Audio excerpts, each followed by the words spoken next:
Explain pa ako Explain. Okay.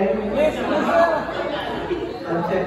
Kung may bisita taga Guatemala, karon hindi naka... Okay, so good evening everyone. Yun. This is our idea and our work in group number 3. So, to be simplified,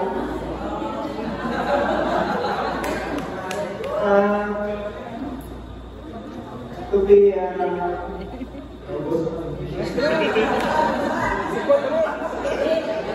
so muna ako na English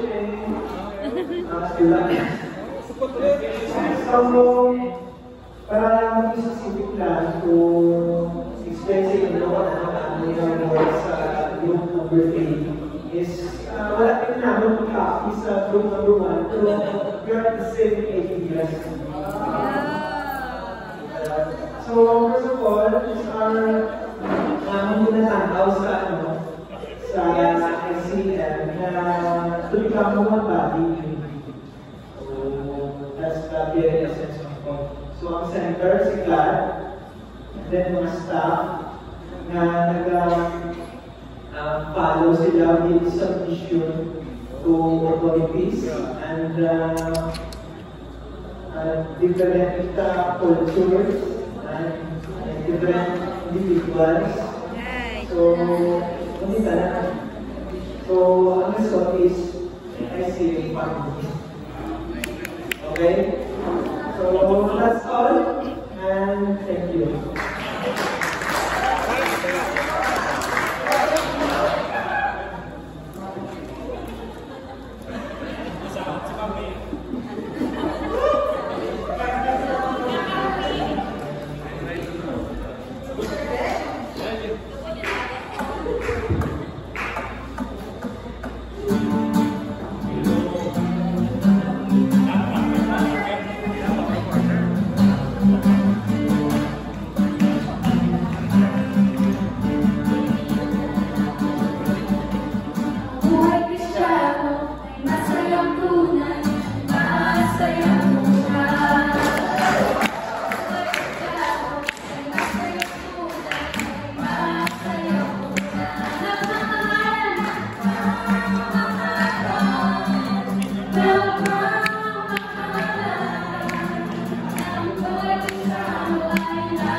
Happy